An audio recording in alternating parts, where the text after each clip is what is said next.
आज हम Moreira theorem करेंगे जो कि अपने आप में इम्पोर्टेंट रिजल्ट है।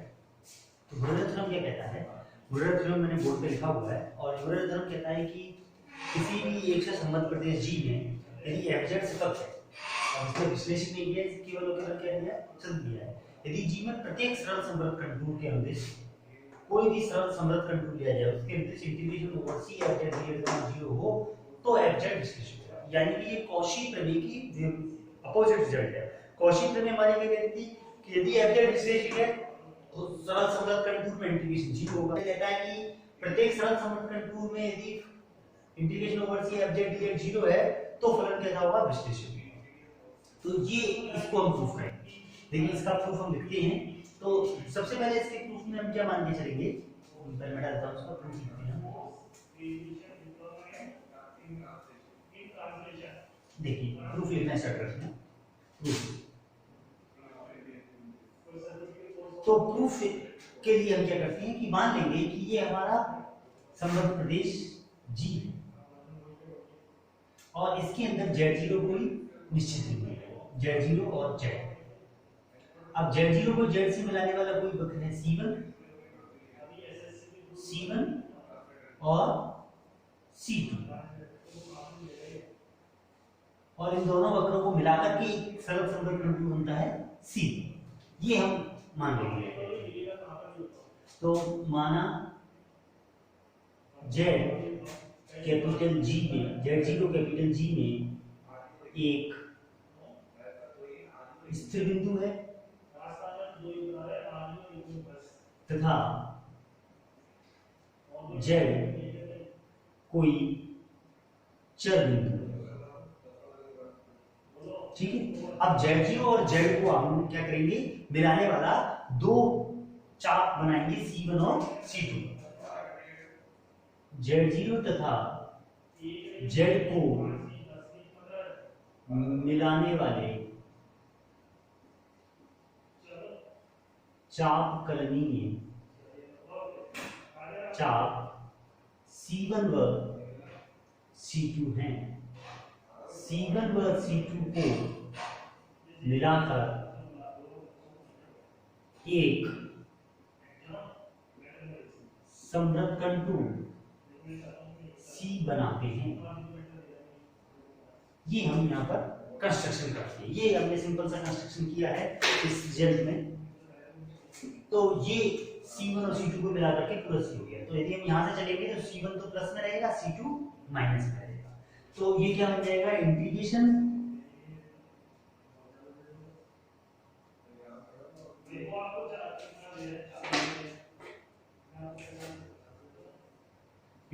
Over C F Z D Z. अब C किससे मिलके बना है, C1 और C2 से। तो C1 F Z D Z minus C2 F Z D Z. अब थ्योरम में मैंने दे रखा है कि integration over C F Z D Z zero होगा। सरल संबंध कंटूर के अनुदिश इंटीग्रेशन का मान क्या होगा, जीरो होगा। ये हमको थ्योरम में गिवन है। तो यदि ये रिजल्ट जीरो है तो integration over C1 F Z D Z minus C2 F Z D Z, ये भी हम पहले प्रूफ कर चुके हैं। उसी के अकॉर्डिंग क्या आ जाएगा, C1 F Z D Z equal to C2 F Z D Z. यानी कि इस रीजन में G में जो इंटीग्रेशन है वो पथ से डिपेंडेंट नहीं है, यानी कि वो पथ से स्वतंत्र है। वो केवल प्रारंभिक और अंतिम बिंदुओं पर निर्भर कर रहा है। अब C1 भी Z0 से Z तक है, C2 भी Z0 से Z तक है। तो ये केवल और केवल किस पे निर्भर करता है, प्रारंभिक और अंतिम बिंदु पर निर्भर करता है। तो फिर हम क्या लिख सकते हैं, तो हम लिख सकते हैं कि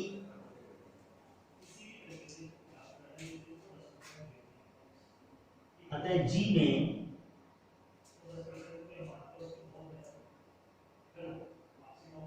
समाकल Z0 व Z को मिलाने वाले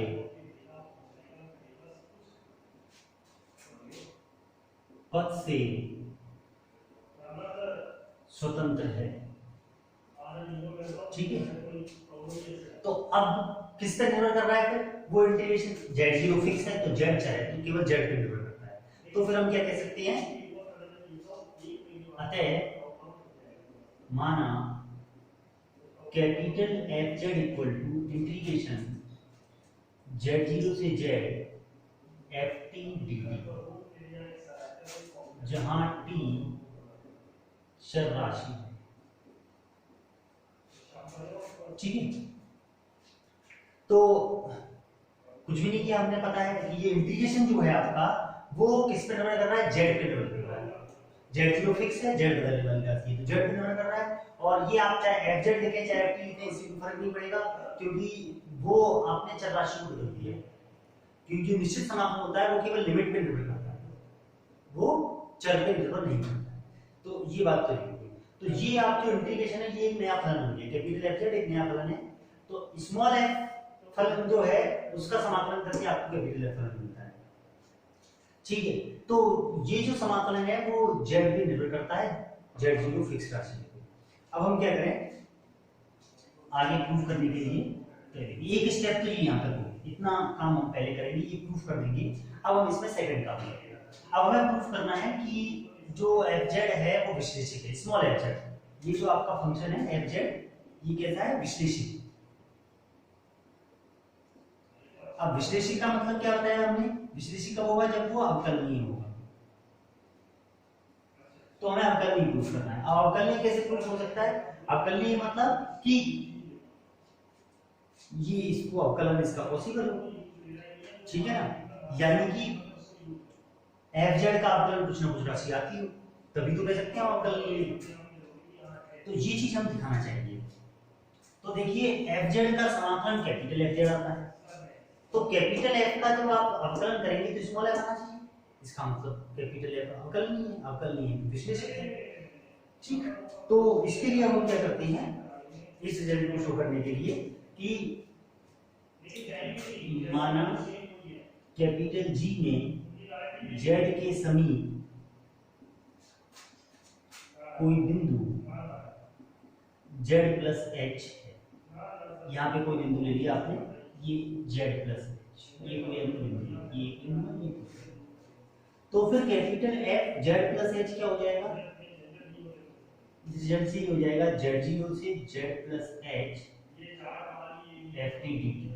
और यदि हम सब्ट्रैक्ट कर दें F Z plus H minus F Z equal to हो जाएगा इंटीग्रेशन जेड जीरो से Z plus H F T D T minus Z zero से Z F T D T,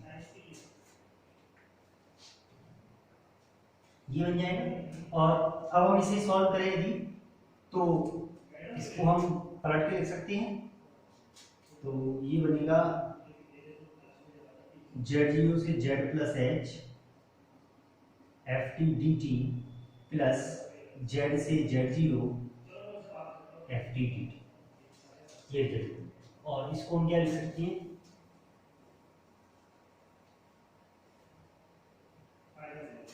इसे जेड को हम लिखेंगे, इस जेड को हम लिखेंगे F Z plus H minus F Z, और ये देखिए जेड से Z zero Z zero Z plus है, तो जेड से जेड प्लस एच हो गया इंटीग्रेशन। तो ये इंटीग्रेशन हो गया जेड से Z plus H F T D t. अब कर लेता है, ये परिभाषा है उसमें इसको सेट करें। तो देखिए क्या करें कि जो जेड और जेड प्लस एच था, ये जेड जैसे ये इसके अंदर है, ये जेड है, ये जेड प्लस एच, तो इनको मिलाने वाली एक आपने सीधी रेखा मानी। और चूंकि इंटीग्रेशन पथ से स्वतंत्र है तो ये किसी भी रेखा के अंदर हो सकता है, तो सरल रेखा के अंदर भी हो सकता है। और मान लिया कि पूरा का पूरा सरल रेखाखंड कहां पर है, जी के अंदर ही है। तो चूंकि जेड तथा जेड प्लस एच को मिलाने वाले पद से उपरोक्त समाकलन पद से उपरोक्त समाकलन स्वतंत्र है, अतः हम मान लेते हैं कि जेड और जेड प्लस एच को मिलाने वाला एक सरल रेखाखंड पूर्णतः जी में स्थित है। अतः माना z व z प्लस h को मिलाने वाला सरल रेखाखंड पूर्णतः G में स्थित है।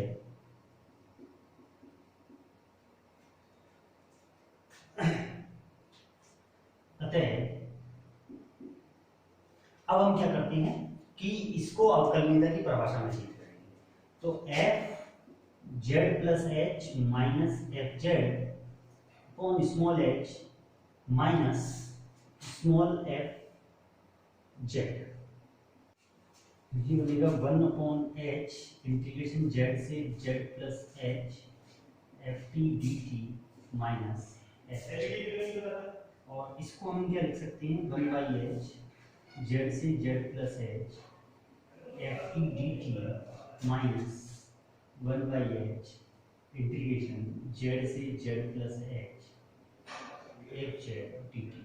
अब देखिए ये कैसे, चूंकि एफ जेड जेड का फलन है, इंटीग्रेशन टी के रेस्पेक्ट में करना चाहिए तो बाहर आ जाएगा कांस्टेंट, और जेड से जेड प्लस एच का यदि आप इंटीग्रेशन करेंगे तो वो क्या देगा, पथ की लंबाई देगा। पथ की लंबाई कितनी है h, तो x से h कैंसिल हो जाएगा, बचेगा एफ जेड बचेगा। तो इसको सॉल्व करने से यही आएगा। इसके अब इस फॉर्म में क्या होगा, इस फॉर्म में लिखने का बेनिफिट किया, आप इसे कॉमन ले सकते हैं। तो जब हम इसे कॉमन लेंगे तो क्या बच जाएगा 1 बाई एच तो बाहर आ जाएगा, और ये जो दोनों इंटीग्रेशन है दोनों की लिमिट सेम है, तो ये बन जाएगा z से z प्लस एच और F t minus F Z d T, ये बन जाएगा।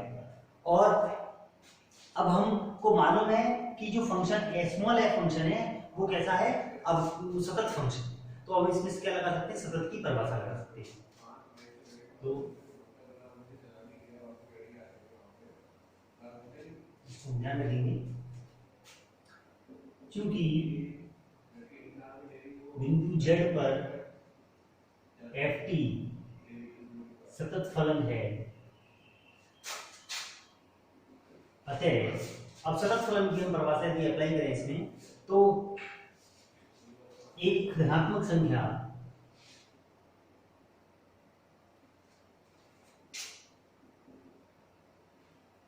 एप्सिलॉन ग्रेटर देन 0 इस प्रकार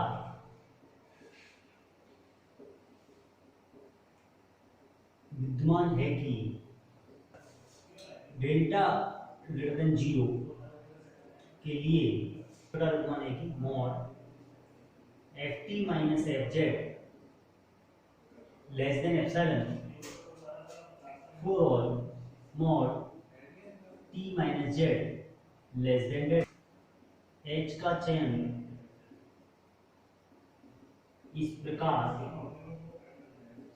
करते हैं कि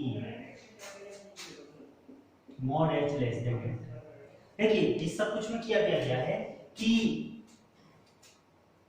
जेड से ये टी माइनस जेड का मॉड लेस देन डेल्टा, इसका मतलब है कि जेड को केंद्र मान करके डेल्टा रेडियस का एक वृत्त बनाया जाए, उसके अंदर जितनी भी टी एग्जिस्ट करती हैं उनके लिए F t minus F Z का मॉड लेस देन एप्सिलॉन होगा, और डेल्टा इतना बड़ा दिया है कि वो एच से छोटा होना चाहिए, यानी कि ये जो बिंदु है जेड प्लस एच ये इस वृत्त के अंदर नहीं आना चाहिए, अधिकतम दूरी हो सकती है जिससे कि ये पूरी तरह जी के अंदर ही रहे।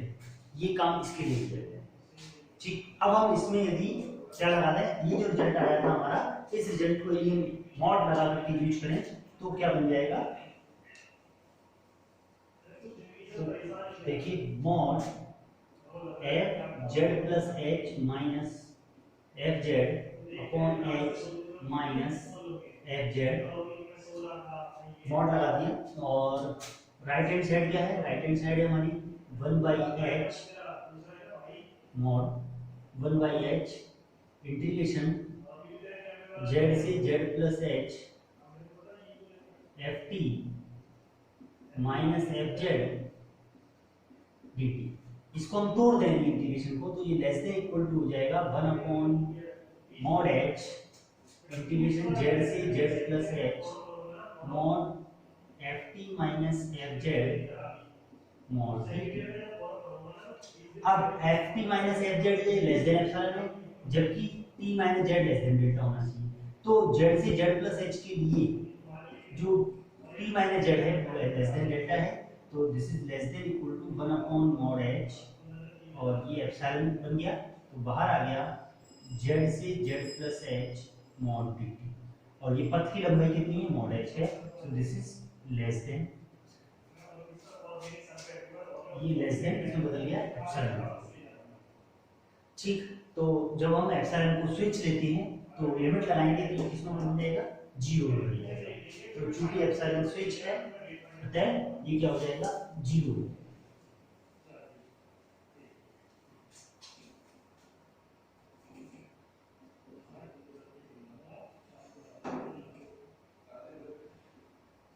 चूंकि एप्सिलॉन स्विच है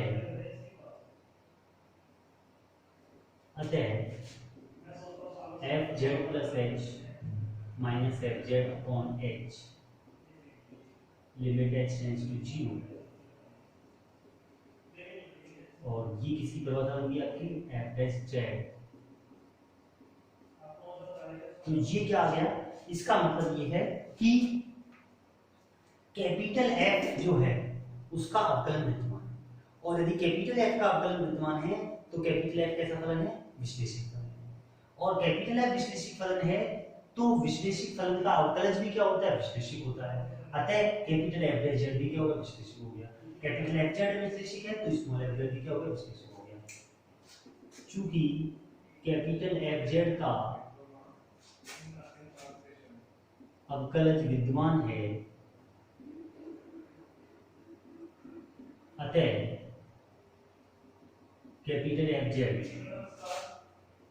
विश्लेषिक है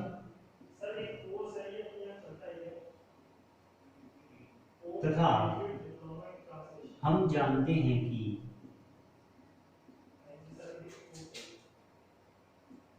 विश्लेषिक फलन का अवकलज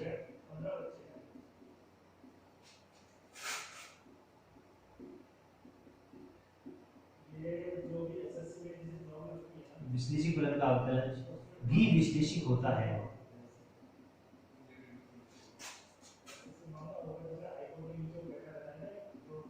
अतः कैपिटल एफ जेड भी विश्लेषिक है।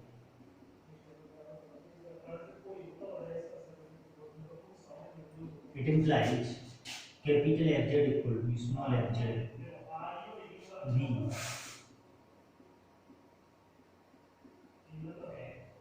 विश्लेषिक फलन है। इस तरह से हम मोरेल ऑफ थ्योरम को प्रूव कर सकते हैं। धन्यवाद।